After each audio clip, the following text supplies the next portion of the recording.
السلام علیکم ورحمۃ اللہ وبرکاتہ۔ آج ہم پڑھ رہے ہیں اپنے فارسی گرامر کورس میں شامل فارسی قاعدہ کا سبق اسم اعلیٰ کا بیان، اور ہمارا یہ آج اسباق کے لحاظ سے انشاءاللہ آخری سبق ہوگا۔ ہمارے افعال اور اسماء مکمل ہو جائیں گے، اور اس کے بعد ہم سبق پڑھیں گے فارسی کے مصادر انشاءاللہ العزیز۔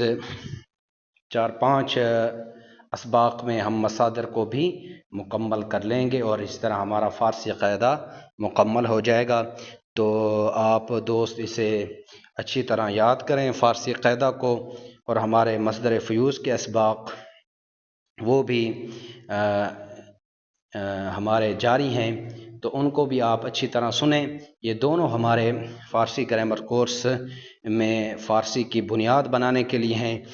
تو آگے انشاءاللہ العزیز جیسے ہمارا یہ سبق مکمل ہوگا فارسی قاعدہ کا، تو اس کی جگہ ہم اور سبق شروع کریں گے، جیسے کریمہ سادی ہو گئی، نام حق ہو گئی۔ پھر ہم جو یہاں پر ہم پڑھ چکے فارسی قاعدہ میں اور تنویر مصدر فیوز میں، یہ فارسی کے لیے صرف نحو ہیں، تو پھر ہم ان دونوں کا اجراء ان کتابوں میں بھی کریں گے، تراکیب کو بھی حل کریں گے، صیغے کو بھی حل کریں گے۔ تو اسی طرح اس لیے آپ اس پر محنت فرمائیں اور اچھی طرح ان دونوں کو یاد کیا کریں۔ تو آج ہمارا سبق ہے اسم اعلیٰ کا بیان، اور آج کے اس سبق میں ہم پڑھیں گے اسم اعلیٰ کی تعریف اور اسم اعلیٰ کے بنانے کے طریقے۔ اسم اعلیٰ کا بیان، اسم اعلیٰ وہ ہے جس سے کسی کام کا اوزار سمجھا جائے، یعنی کوئی کام کا اوزار ہو گیا، جس طرح ہتھوڑا ہو گیا، یا اسی طرح کوئی بھی کسی کام کا اوزار ہے، اسے اسم اعلیٰ کہا جاتا ہے۔ اعلیٰ کسی کام کا اوزار۔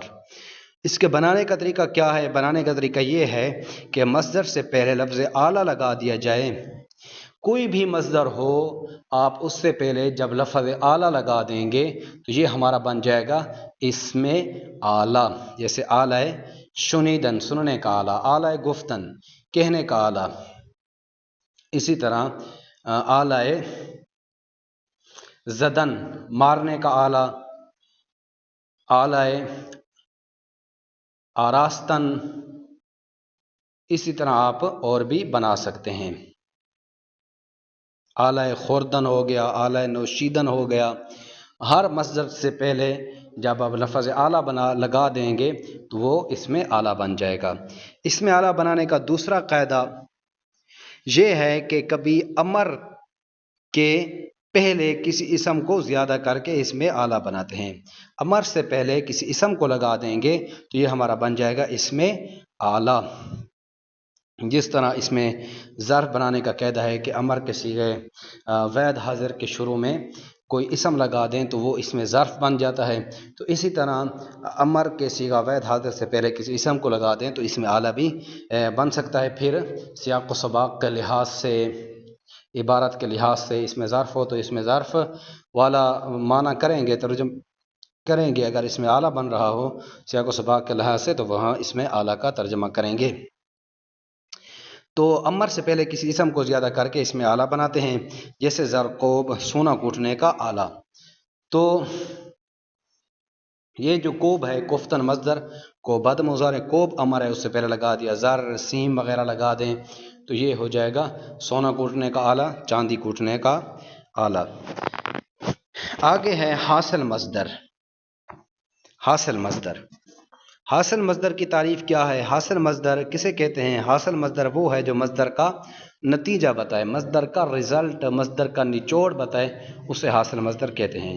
جس طرح کہ پروردن ہمارے پاس مصدر ہے، اس کا حاصل مصدر آئے گا پرورش، پالائی، اور اس کے بنانے کا کوئی خاص قاعدہ نہیں ہے، اس لیے ہر مصدر کے ساتھ اسے لکھ دیا جائے گا۔